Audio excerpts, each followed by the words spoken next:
Please be seated.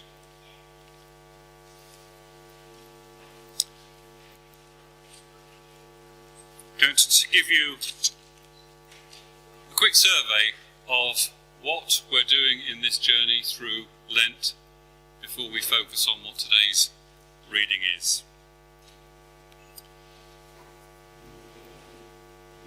Last week, Lent began with the temptation of Jesus. And if you remember, the three temptations beginning with, "If you are the Son of God."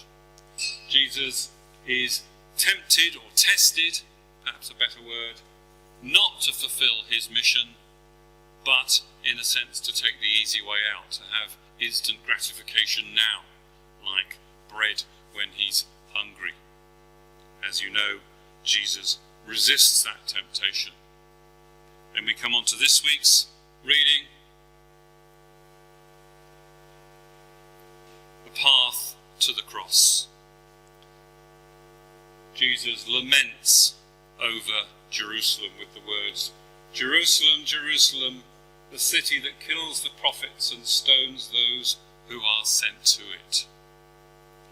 Jesus knows from his Old Testament history that Jerusalem often rejects those sent to it by God.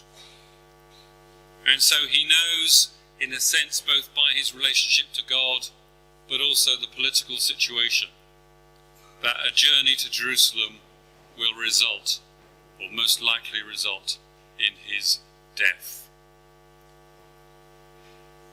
And that saddens him not just because of the pain that he will suffer, but because it's the culmination of this desire. How often have I desired to gather your children together, as a hen gathers her brood under her wings, and you were not willing? Some of our younger members are colouring at the moment, a picture in fact of a swan and her cygnets, and later in the service we'll put them in front of the cameras so you can see it on the TV. Next slide, please. Earlier in Luke, we read these sombre words. "When the days drew near for him to be taken up, he set his face to go to Jerusalem, knowing what was going to befall him there." The temptation, no doubt, was great to take the easy path, but he vowed to make the journey to Jerusalem, knowing how dangerous it was.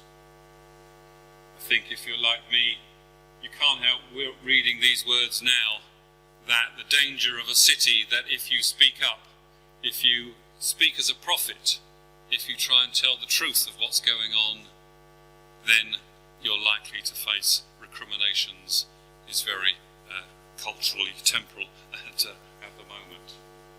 Next slide, please. Next week, we look at God's patience. It seems almost a rather different sort of story. It's a parable.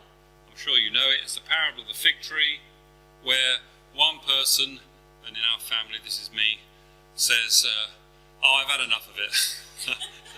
It's not growing. Let's cut it down. It's a waste of space. And then Ray will say, let me water and manure it. For one more year, perhaps it will bear fruit. And I will say, what's the point? In this parable, we hear of God's patience, even though people continually reject him, continually go their own way. Here he is saying, in a sense, yes, let's have one more go at persuading them to return to the way of the Lord. Symbolically in the parable of let's water and manure it for one more year. Perhaps it will bear fruit. I have to say that doesn't work very much often in our household with plants. But anyway, next slide please. The fourth week in Lent is the parable of the prodigal son. A very familiar parable and a very familiar painting to go with it. This could also, in a sense, be called God's patience, for each day, no doubt, the father went out, waiting, hoping that his son would return. and each evening going back home disappointed, except for one day when he sees afar his son and welcomes him back. And of course the key line in there is, "This son of mine was dead and is alive again. He was lost and is found." And so they began to celebrate. Even though Jesus is going with almost the certainty of death, he is on a rescue mission, and it is still not too late for anyone who sees the light can turn to it and return to God. And if they do, whatever they've done in their lives, there will be much rejoicing in heaven, as the parable continues to tell us. Next slide, please. The fifth Sunday of Lent is the anointing of Jesus by the woman with her hair on his feet. Anointing with precious perfume, if you remember the story. And the disciples complain, "What a waste of money. The perfume could have been used or sold and given to the poor," which sounds a very good answer, doesn't it? But Jesus says to her, "Leave her alone. She bought it so that she might keep it for my death." We're getting close now to Passion Week, and Jesus acknowledges this devotion from the woman, not only for her own devotion, but representing that actually it points to his death. The burial oil would normally have been used, the perfume, to cover over the smell of the decaying corpse. Here it is given to Jesus beforehand as in a sense, a prediction, a kind of symbolic prophecy that he was about to die. And then the following week we will have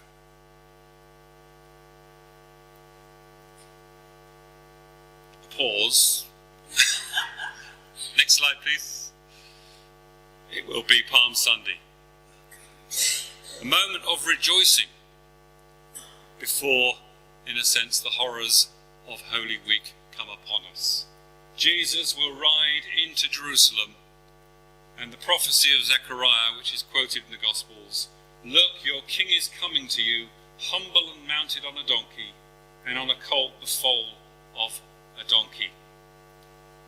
It's not probably quite the point of this picture, but one can't help feeling sorry for the donkey and bearing the weight of Jesus there as it plods forward. But of course the symbolic point is that Jesus isn't coming with his conquering army. He's coming on a donkey, a humble figure approaching. And they rejoice, captured in that picture quite well. They rejoice at the thought of our coming king is coming. But of course, that's on the Sunday, and on the Friday the crowds are calling for his crucifixion. Not necessarily these crowds, but crowds in Jerusalem will be calling for his crucifixion. So as we go through Lent, that's the journey that we are engaged in. Next slide, please. But to return to today's reading, Ray is going to offer us a meditation on these words. "How often have I desired to gather your children together as a hen gathers her brood under her wings, and you were not willing." I'm sure you're all very pleased to see Ray after 6 weeks of being out. It is lovely to be here and to be out in the world and to be able to do some things for myself. Can you all hear me okay today? Yeah. Thank you. I wonder, could one of Bethany, could you read what's on the screen?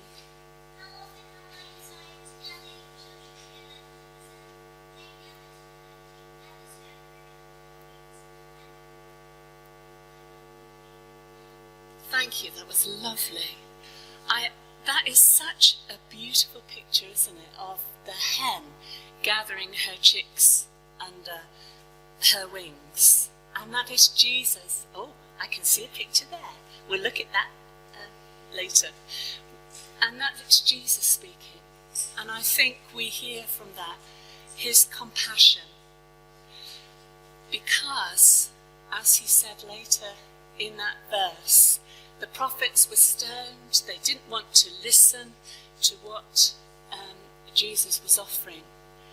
And yet his compassion held, even though they rejected him. And that compassion reaches out not only to those who reject him, but reaches out to us today. And there's a verse in Psalms which talks about God hemming us in on every side, and we have so many images of that care, that God and compassion, that Jesus has for us. And I have my own swan picture, which is just beautiful. I searched online, and you can see the swan's wings coming around the cygnets. And I did a little search about hens, and because I remember that hens actually do sometimes give up their own life for the sake of their chicks. They'll ward off predators. They'll be teaching them to walk. They'll be constantly chipping at each other.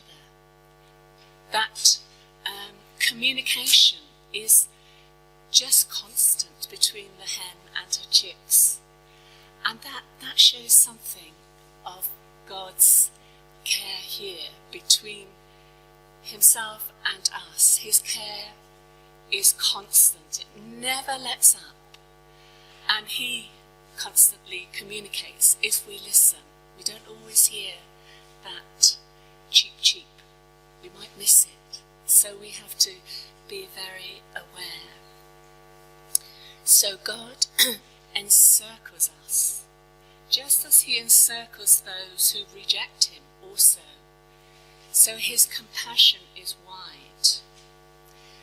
And there are very many verses in the Bible that talks about that surrounding love. And particularly you'll find several in Psalms. And there's one that I remember. He shelters us under the shadow of his wings. That's Psalm 91. And when pestilence strikes or when fearful things happen, his sheltering is there for us to receive. And God's presence never leaves our lives. Sometimes we don't experience it, but it is always there. So that sheltering presence, we can think of God covering us with his wings. And I think it reminded me of a story in the Old Testament. It's a very small book. It's the book of Ruth. And she was from Moab. And she married somebody who'd come from Bethlehem. Naomi and her husband Elimelech came to Moab. And they had two sons, Mahlon and Chilion. And Ruth and, forgotten her name, Orpah, married those sons. And then catastrophe struck, as we've seen in our world, as we've experienced both through COVID and as Ukraine, Russia are experiencing in their own lives. That sudden onslaught where everything is taken away. And Ruth experienced that. Her husband died, Orpah's husband died, and Naomi's husband died. So Naomi was a widow in a foreign country, and she decided to go back home to Bethlehem. And her daughter-in-laws went with her a little way, and then she said, "Go back home, be with your family, stay there."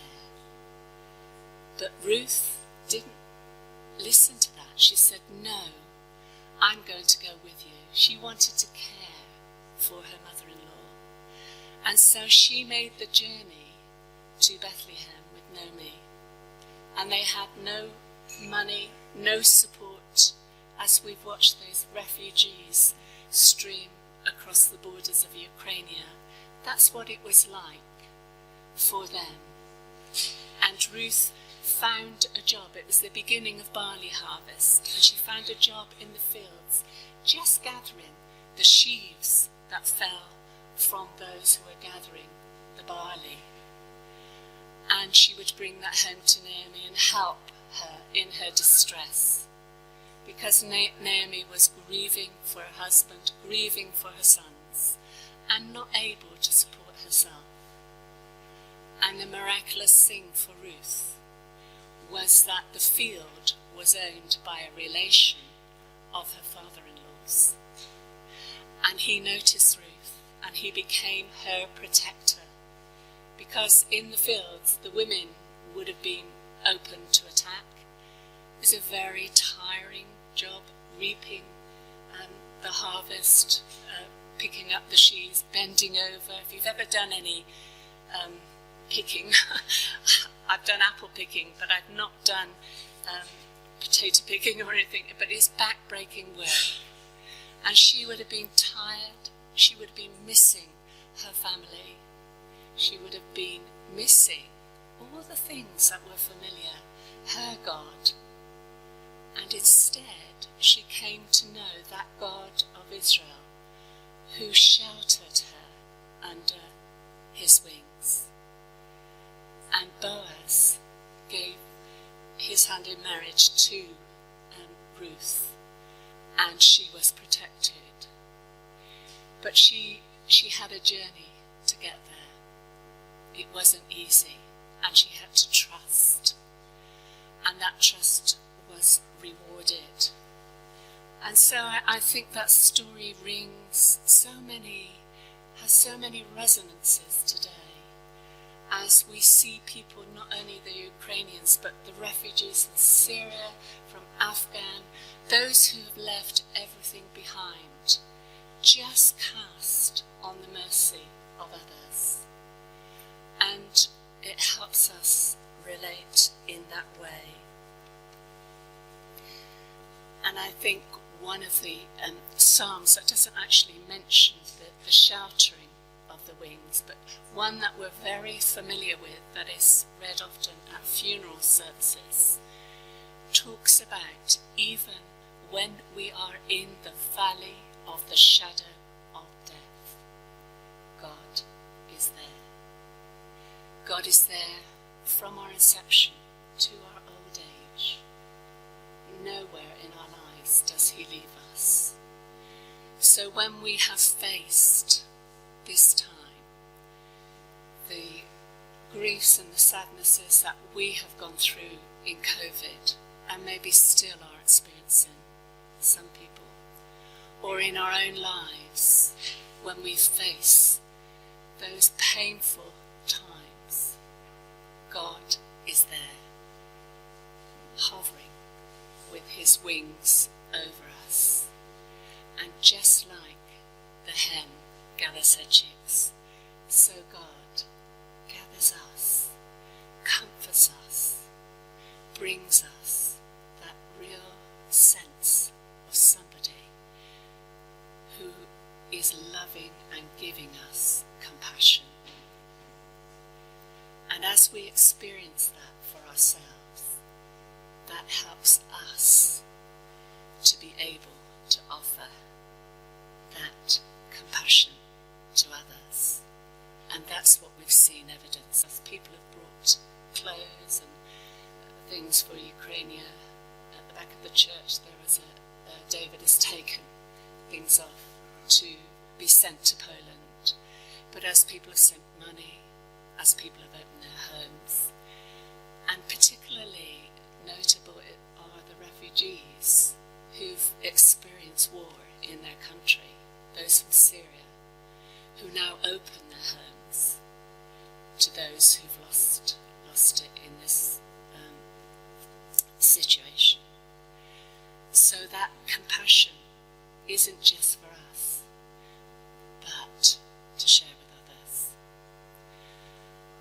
my experience, I'm going, I hope I won't embarrass Victoria, but my experience of this was when I was out walking with Victoria. We were on Greenmore, away from anything, and we were coming down a hill, and my leg slipped from under me, and I heard the click of my ankle.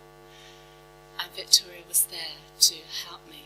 She had paracetamol, she had chamomile tea, and she enabled me to hobble my way up to the road. And when we got there, Steve had to come and pick us up, and he didn't. I'd given him crazy directions in times when I got lost before, he couldn't find us.